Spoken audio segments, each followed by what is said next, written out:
வாசக தோழமைகளுக்கு வணக்கம். வீரயுக நாயகன் வேல்பாரி. அத்தியாயம் 45. நேற்று அதிகாலை நாய்வாய் ஊற்றின் இடப்புற பாறையின் மீதிருந்துதான் பாரி தனது ஆயுதத்தை உருவாக்கத் தொடங்கினான். கொடிமூக்கனை பிடித்தபடி அளவனும் கீதானியும் நின்றிருந்தனர். மற்ற இரு வீரர்களும் உடைமர முட்களை ஒடித்து முடித்து அடுத்து என்ன செய்ய போகிறான் பாரி என்று எதிர்பார்த்து நின்றிருந்தனர். கொடிமூக்கனின் வாயை திற என்றான் பாரி. அளவன் அதன் கழுத்து பகுதியில் இருக்கும் தாடியை அழுத்தப் போகும் பொழுது பாரி சொன்னான், அது சில நேரம் நஞ்சை பீச்சி எடுக்கக்கூடியது, அப்பக்கம் திருப்பிக்கொள். அளவன் இடப்புறம் திருப்பியபடி அடிக்கழுத்தை அமுக்கி பெருவிரலை சற்று மேலேற்றினான். மேலும் கீழுமாக தாடை அகன்றதும் கண்ணிமைக்கும் நேரத்தில் நஞ்சை பீச்சி அடித்தது. நஞ்சின் சீற்றம் கண்டு அதிர்ந்தனர். பெரிதும் இல்லாமல் சிறிதும் இல்லாமல் நடுத்தரமான நீளத்தோடு இருந்த முட்களை கை நிறைய அள்ளி கொடிமூக்கனின் வாய்க்குள் போட கையை அருகில் கொண்டு வந்தான் பாரி. அவனது உள்ளங்கையில் இருந்த ரேகை இடுக்கின் வழியே முட்கள் வரிசையாக இறங்கி கொடிமூக்கனின் நாக்கோடு இணைந்து படிந்தன. அகன்ற அதன் வாய்க்குள் சுமார் 30 முட்கள் அடங்கின. முட்கள் எதுவும் மேல் நோக்கி இல்லாமல் சமநிலையில் கிடப்பதைப் போல தாடையை சற்றே அசைத்து சமப்படுத்தினான் அளவன். இப்பொழுது வாயை மூடு என்றான் பாரி. கழுத்து பகுதியை அழுத்தி கொண்டிருந்த அவனது விரல்கள் இப்பொழுது மேல்வாயையும் கீழ்வாயையும் சேர்த்து அமுக்கி வாயை மூடின. அளவனின் கையெலும்பை நொறுக்குவதைப் போல கொடிமூக்கன் இறுக்கி சுற்றி கொண்டிருந்தது. பாதி உடலை கீதானி பிடித்திருந்தான். ஆனாலும் முறுக்கி திருகும் அதன் ஆற்றலை கட்டுப்படுத்த முடியவில்லை. எருக்கு நாரை கொண்டு வாயை கட்டு என்றான் பாரி. வீரர்கள் எங்கும் அங்குமாக அலைந்து நாரெடுத்து வந்தனர். கொடிமூக்கனின் வாயை நார் கொண்டு இறுகச் சுற்றினர். குறைந்தது 3 சுற்றாவது சுற்று. முடிச்சு எக்காரணம் கொண்டும் கீழ்த்தாடையில் இருக்கக்கூடாது, மேற்தாடையின் மேலே இருக்க வேண்டும் என்றான் பாரி. அவனது ஒவ்வொரு சொல்லுக்குள்ளும் இருக்கும் பொருள் அவர்களை வியப்பில் ஆழ்த்தியது. அதன் வால் சுழற்றி சுழற்றி அடித்து கொண்டிருந்தது. உடலின் கீழ்ப்பகுதி வரை அழுத்தி பிடித்திருந்த கீதானி வால் பகுதியையும் சேர்த்து அமுக்கி பிடிக்க முயலும் பொழுது பாரி சொன்னான், வாலினை சுழற்றி அடிக்கட்டும், உன்மேல் படாமல் மட்டும் பார்த்துக்கொள் என்றான். சரி என்று சொல்லி அதற்கு தகுந்தாற்போல் அளவனும் கீதானியும் கொடிமூக்கனை பிடித்து கொண்டனர். கொடிமூக்கன் தாடையை திறக்க முயலும் பொழுதெல்லாம் அதன் நஞ்சுப்பை விரிந்து வாய் நிறைய நஞ்சை உமிழ்ந்து கொண்டே இருந்தது. வாய்க்குள் இருக்கும் முட்கள் நஞ்சில் ஊறிக்கொண்டே இருந்தன. எப்பொழுதெல்லாம் வாளை சுழற்றுகிறதோ அப்பொழுதெல்லாம் நஞ்சுப்பை திறந்தது. அதனால்தான் வாளை சுழற்றி அடிக்கட்டும் என்றான் பாரி. வாயை கட்டியவுடன் மலையேறத் தொடங்கினர். விரைந்து ஓட வேண்டிய தேவையில்லை. ஆனாலும் உள்ளத்தின் வெறி வேகத்தை கூட்டியபடியே இருந்தது. காரமலையின் 4ல் 1 பங்கை கடந்தனர். முதலில் கையெலும்பு நொறுங்குவதைப் போல முறுக்கிய கொடிமூக்கன் சற்றே அமைதியடையத் தொடங்கியது. அதனை கவனித்த பாரி, வீரனிடம் பாம்பை கொடு என்றான். சரி என்று சொல்லி அளவன் அதனை வீரனின் கைக்கு மாற்றினான். வாங்கிய கணத்தில் மீண்டும் வெகு ஆற்றலோடு உடல் முறுக்கி சீறி தலைநெளித்து எழ பார்த்தது. வீரன் சற்றே பதற்றமடைந்தான். அவனது கை முழுவதும் சுற்றி திருகியது. வால் பகுதியின் துடிப்பு மிக அதிகமானது. புதிய உடற்சூட்டுக்கு மாறும் பொழுது அது மீண்டும் எழுச்சி கொண்டு தாக்க தலைப்படும். வால் சுழற்றி விடாது அடிக்க நஞ்சுப்பை இடைவிடாது நஞ்சை உமிழும். அதனால்தான் குறிப்பிட்ட இடைவெளியில் வந்ததும் பாரி அளவனிடம் இருந்து இன்னொருவனுக்கு கொடிமூக்கனை மாற்றினான். இப்பொழுது இன்னும் வேகத்தோடு அவர்களை காரமலையின் மீது ஏறிக்கொண்டிருந்தனர். நேற்று இரவு முழுவதும் பெருமழை கொட்டி தீர்த்தது. எனவே எதிரிகளால் குத்துக்கள் பள்ளத்தாக்கில் ஓரடி கூட எடுத்து வைத்திருக்க முடியாது. சரியான இடம் பார்த்து பதுங்கினால் மட்டுமே அவர்கள் உயிர் தப்பிக்க முடியும். இல்லை என்றால் நீரின் வேகம் அவர்களை இழுத்து வந்து பெரும் பாறையில் அடித்து சிதற வைக்கும். அவர்கள் மழை நின்ற அதிகாலையில் தான் இறங்கத் தொடங்குவார்கள். பகல் முழுவதும் இறங்கினால்தான் பொழுதடையும் நேரம் சமதளத்தை அடைய முடியும். அதன் பின் முழு வேகத்தோடு ஓடுவார்கள். பகலும் இரவுமாக ஓடினாலும் காரமலையின் உச்சியை வந்தடைய மறுநாள் பொழுது விடியும் என்று கணித்தபடியே பாரி நடந்து கொண்டிருந்தான். அவனது கண்ணில் இச்சி மரம் ஒன்று பட்டது. அதனது செதில்களில் வழிந்திருக்கும் பிசினை எடுத்துக்கொள் என்று கீதானியை பார்த்து சொன்னான். கீதானியும் அவ்வாறே பிசினை பீத்து எடுத்துக்கொண்டான். ஓட்டம் படுவேகமாக இருந்தது. நடுப்பொழுது கடந்ததும் கொடிமூக்கனை இன்னொரு வீரனின் கைக்கு மாற்றச் சொன்னான் பாரி. புதிய சூடு கண்டு மீண்டும் சீறி வாளை முறித்து நஞ்சை கக்கியது பாம்பு. முட்கள் நஞ்சினை குடித்து ஊறின. பாரி மிக நிதானமாக ஆனால் தெளிவான தயாரிப்புகளோடு போய்கொண்டிருந்தான். கடக்கும் வழியில் மலைப்பருத்தியை பார்த்தான். அதன் இலையை பறித்துக்கொள் என்றான். கீதானி பறித்து கொண்டான். இடுக்குப்பாறையின் வழியே வேர்களை பிடித்து மேலேறிய வேண்டிய சூழல் வந்தது. ஒரு கையில் பாம்பை பிடித்து கொண்டிருக்கும் வீரனால் வேர்களை பிடித்து மேலேற முடியாது. என்ன செய்யலாம் என்று சிந்தித்தனர். பெரும் பாறையை கடக்க இவ்வழியின்றி வேறு வழியை பயன்படுத்தினால் அதிக தொலைவு நடக்க வேண்டியிருக்கும். இப்பொழுது கூடுதல் நேரத்தை எடுத்துக்கொள்வது நல்லதல்ல. குத்துக்கள் பள்ளத்தாக்கை விட்டு சமதளத்தை அடைந்துவிட்டால் எதிரிகள் என்ன வேகம் எடுப்பார்கள் என்பதை முடிவு செய்வது கடினம். நாம் விரைவாக முன்னோக்கி செல்ல வேண்டும் என்று சிந்தித்த பாரி கொடிமூக்கனை அளவனிடம் கொடுக்கச் சொன்னான். உடற்சூடு மாறியவுடன் அது மீண்டும் வால் முறுக்கி நெஞ்சை உமிழ்ந்தது. வேர்களால் அளவனை முறுக்கி கட்டி மேலே தூக்குவது என பாரி முடிவெடுத்தான். சரசரவன மேலே ஏறியவர்கள் அவ்வாறே அளவனை கட்டி தூக்கினர். வேர்கள் உடலையும் பாம்புகள் கையையும் சுற்றியிருக்க அளவன் காற்றில் சுழன்றபடி மேலேறி கொண்டிருந்தான். பாறையை மேலேறி கடந்ததும் மீண்டும் ஓட்டம் தொடங்கியது. ஓட்டம் ஒருவனின் காலில் இருந்து இன்னொருவனின் காலுக்கு விரைந்து பரவக்கூடியது. முன் செல்பவனின் கால்கள் தன் இயல்பிலேயே பின்வரும் கால்களை இயக்கத் தொடங்கிவிடுகிறது. அவர்கள் விரைவு கொண்டு ஓடினர். சற்று தொலைவு கடந்ததும் உக்காமூங்கில் பெரும் புதரென கிடந்தது. அதன் இலைகளையும் பறித்துக்கொள் என்றான் பாரி. நீண்ட ஈட்டி போல் இருக்கும் அதன் இலைகளையும் வீரர்கள் பறித்து கொண்டனர். நடையின் வேகம் குறையாமல் இருந்தது. முந்தைய நாள் இரவில் பெய்த பெரும் மழையால் காடு குளிர்ந்து எங்கும் மனம் வீசிக்கொண்டிருந்தது. அனைத்தையும் கவனித்தபடி நடந்த பாரி எதனின் பாலும் எண்ணங்களை செலுத்தாமல் போய்கொண்டிருந்தான். அவன் மனம் எங்கும் எதிரிகளே நிறைந்திருந்தனர். மாலை பொழுதுக்குள் காரமலையின் உச்சியை அடைந்தனர். தேக்கனும் இந்நேரம் கூவல்குடியினரை அழைத்து வந்திருப்பான். அவர்களும் மலை விளிம்புகளில் அணிவகுத்திருப்பர் என்று எண்ணியபடி பார்வையின் கோணம் மறையாத இடத்தை தேர்வு செய்தான். அனைவரையும் நன்றாக ஓய்வெடுக்கச் சொன்னான். இரவு முழுக்க கொடிமூக்கனை குறிப்பிட்ட நேர இடைவெளியில் கைமாற்றிக் கொண்டே இருந்தான். நஞ்சுப்பை விடாது கக்கிக் கொண்டே இருந்தது. இதன் வீரியம் அளவற்றதாக இருக்கும். கொம்பேரி மூக்கனை ஒப்பிட்டால் கொடிமூக்கனின் நஞ்சு வீரியம் குறைந்ததுதான். ஆனால் நஞ்சேறும் பதத்துக்கு 2 மடங்கு நேரம் கிடைத்ததால் இதுவும் அளவற்ற வீரியத்தோடு தான் இருக்கும். காரமலையின் உச்சியின் மீது இரவு முழுவதும் கவனம் கொண்டிருந்தனர். பொழுது விடியத் தொடங்கியது. கதிரவன் ஒளிக்கீற்று மேலேறின. வீரர்கள் வைத்திருந்த அம்பின் முனையை கத்தியால் சிறிதாக பிளக்கச் சொன்னான் பாரி. அவர்களும் அவ்வாறே பிளந்தனர். குகையை ஒட்டி உப்பருகஞ்செடி இருந்தது. அதன் இலையையும் கணுவையும் உடைத்தால் பால் வரும். அந்த பாலை விரல்கள் முழுவதும் தேய்த்துக்கொள் என்று கீத்தானியை பார்த்து சொன்னான். கீத்தானியும் அதன் கணுவையும் இலையையும் உடைத்தான். பால் ஊறி வந்தது. ஊற ஊற தனது வலது கையின் 5 விரல்களும் படும்படி அதனை தேய்த்து கொண்டான். கொடிமூக்கனின் வாயை கலற்று என்றான். அளவன் பாம்பை பிடித்திருக்க வீரன் ஒருவன் எருக்குநாரின் முடிச்சை அவிழ்த்து கட்டை கலற்றினான். கலற்றிய வேகத்தில் அது வாய் திறந்து சீராமல் இருக்க அளவனின் விரல்கள் அதன் தாடையை அழுத்தி பிடித்திருந்தன. மலைப்பருத்தி இலையை புரட்டி வைத்து கொடிமூக்கனின் வாயை அதில் கவிழ்க்கச் சொன்னான். அளவனும் அவ்வாறே செய்தான். நஞ்சேறிய முட்கள் அவ்விலையில் கொட்டப்பட்டன. முட்களோடு சேர்ந்து கொடிமூக்கனின் நஞ்சு எச்சிலாய் வடிந்து கொண்டிருந்தது. வடியும் நஞ்சு நூல் அறுபட நேரமானது. பொறுமையோடு அனைவரும் அதை பார்த்து கொண்டிருந்தனர். முற்றிலும் வடிந்தவுடன் அதனை வெளியில் போய் விட்டுவிடு என்றான் பாரி.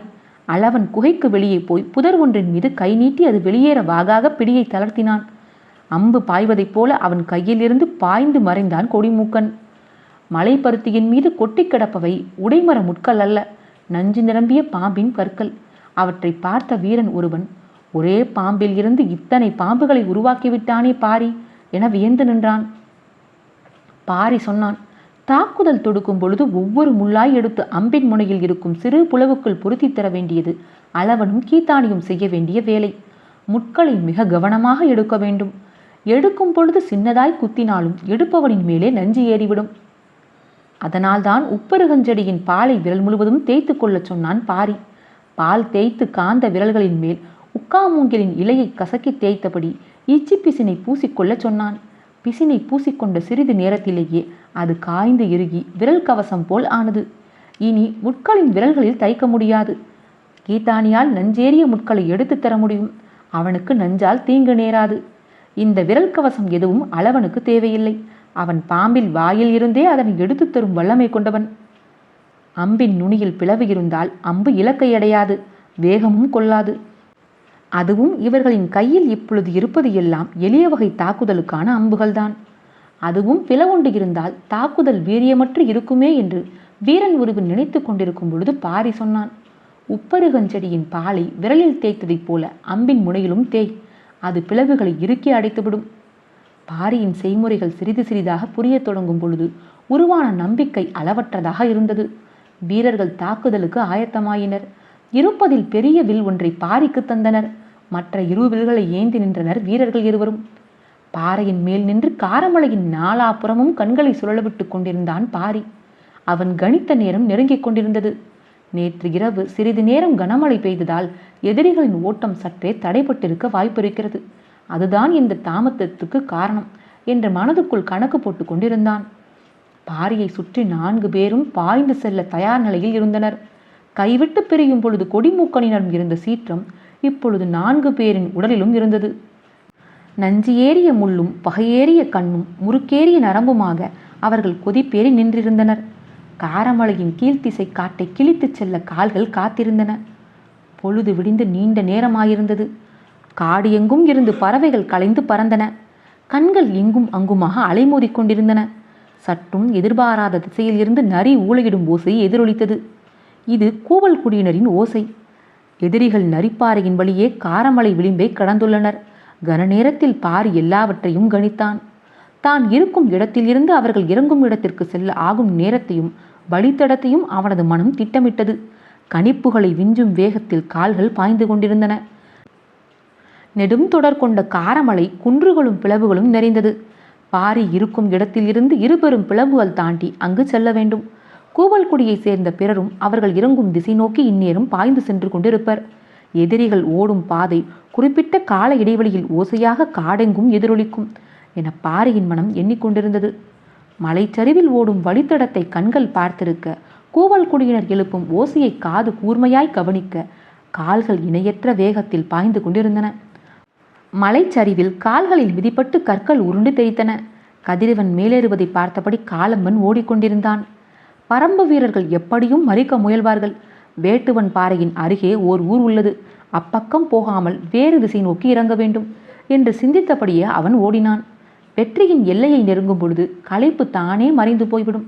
புது தெம்பை எண்ணத்தின் வழியே உடல் எடுத்துக்கொள்ளும். அவர்களுடைய ஓட்டத்தின் வேகம் இவ்வளவு கூடுவதற்கு அதுவே காரணம். காலம்பனின் கவனம் இறங்கும் திசையில் கீழே மறித்து தாக்க வாய்ப்புள்ள இடங்கள் பற்றியே இருந்தது. பின்னால் அவ்வப்பொழுது எழும் ஓசையை அவன் கவனம் கொள்ளவில்லை. காரமலையில் 4 ஒரு பகுதி தொலைவை கடந்த பொழுதுதான் அவனது கவனம் சற்றே அதன் மீது சென்றது. 2 முறை நரி ஊளையிடும் ஓசை கேட்டது.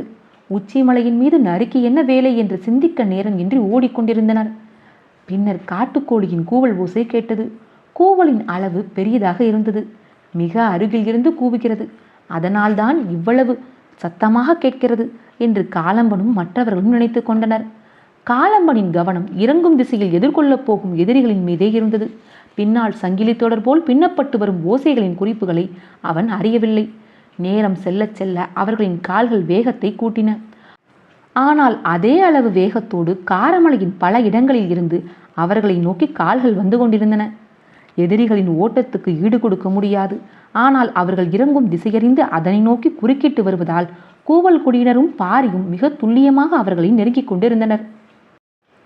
காரமலையின் சரிபாதியை அவர்கள் கடந்துவிட்டனர் என்பதை கூவல் குடியினர் வீசி எறியும் கூகையின் குளறல் சொன்னது.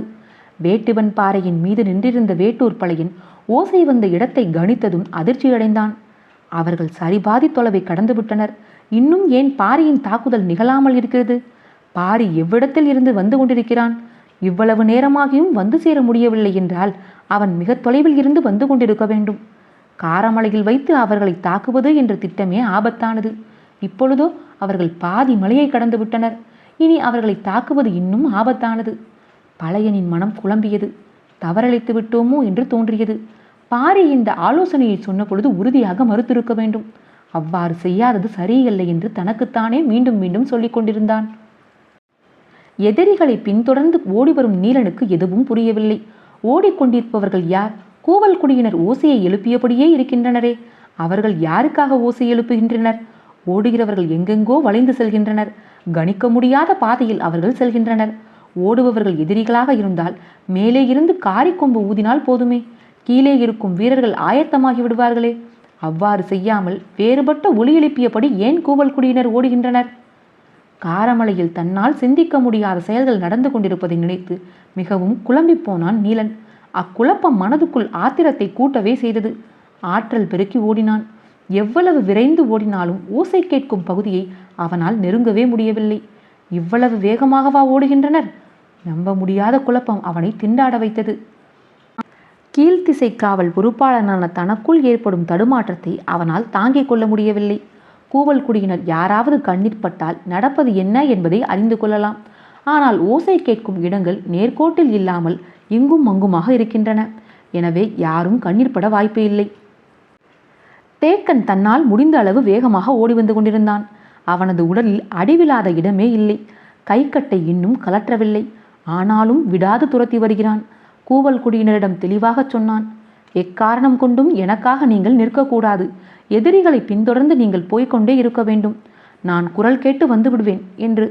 மிகவும் தள்ளித்தான் தேக்கன் வந்து கொண்டிருந்தான். அவனது கண்ணில் தனித்து செல்லும் மனித உருவம் ஒன்று பட்டது. சற்றே நின்று பார்த்து நெருங்கினான். அது ஒரு பெண் என்பதை உறுதிப்படுத்திய கணம் சத்தம் கொடுத்தான். தொலைவில் போய்க் கொண்டிருந்த மயிலா பதில் கொடுத்தாள். யாரென தெரியாமல் நீலன் விரட்டிச் செல்வதை மயிலா சொன்னவுடன் தேக்கனின் கவலை இரட்டிப்பாகியது.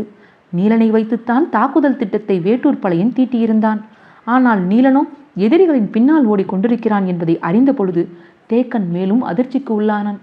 நீலன் இல்லாமல் வேட்டூர் பழையான் என்ன செய்து கொண்டிருப்பான் என சிந்தித்தபடியே விரைந்தான். ஆனால் தேக்கனை விட பெரும் அதிர்ச்சிக்கு உள்ளானது மயிலாதான். உடல் எல்லாம் இரத்த விழாராக இருக்க கையில் கட்டு போடப்பட்ட நிலையில் தேக்கனை பார்த்ததும் அவள் அதிர்ந்து போனாள். பரம்பின் ஆசானை இவ்வளவு கொடுமையாக தாக்கிவிட்டு ஓடும் வலிமை கொண்டவர்கள் யார்? அவர்களை நீலன் ஏன் இன்னும் கொல்லாமல் இருக்கிறான் என்று ஆவேசம் கொண்டாள். நடுவில் பாறைகளில் விழுந்து சிற்றாறு ஒன்று ஓடிக்கொண்டிருந்தது. அதனை கடக்க கவனமாக இறங்க வேண்டியிருந்தது. காலம்பன் முதலிலே இறங்கினான். அனைவரும் ஒருவர் பின் ஒருவராக இறங்கினர். சிலர் நீர் பருகினர். ஆனாலும் ஓட்டத்தின் வேகம் குறைந்துவிடக்கூடாது என்பதற்காக அளவோடு பருகினர். சிலர் அதனையும் தவிர்த்தனர். தேவாங்கு விலங்கு கூட திடீரென ஓசை எழுப்புவதும் அடங்குவதுமாக இருந்தது.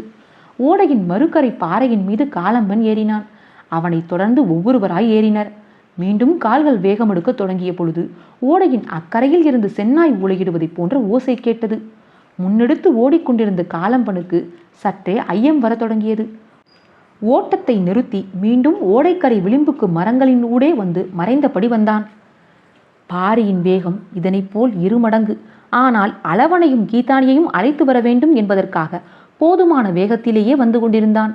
கூவல் குடியினரின் ஓசையை கணக்கிட்டு சிற்றோடையை நோக்கி இறங்கிக் கொண்டிருந்தான் பாரி. இடையில் சிறு குன்று ஒன்று இருந்தது. அதனை கடந்த கணத்தில் எதிரிகளை வீழ்த்தலாம் என்ற முடிவோடு வந்து கொண்டிருந்தான் பாரி. மீண்டும் சென்னாய் ஊளையிடும் ஓசை கேட்டது. அவர்கள் ஓடையை கடந்துவிட்டனர் என்பதனை அந்த குறிப்பு சொன்னது. தனது வேகத்தை இன்னும் கூட்ட வேண்டும் என்று அவன் முடிவெடுக்கும் பொழுது ஊளையின் ஓசை பாதியில் அறுபட்டு நின்றது. ஓடிக்கொண்டிருந்த பாரியின் கால்கள் அப்படியே நின்றன. மற்றவர்களும் நின்றனர். மேல்மூச்சும் கீழ்மூச்சுமாக தவித்தபடி எல்லோரும் பாரியின் முகத்தை பார்த்தனர். சற்று அமைதிக்கு பின் பாரி சொன்னான். எதிரிகள் கூவுகிறவனின் தொண்டைக்குழியில் ஈட்டியை இறக்கிவிட்டனர். அத்தியாயம் 45 நிறைவுற்றது. காற்றோடும் உங்கள் காதுகளோடும் நான் எவி மயிலா.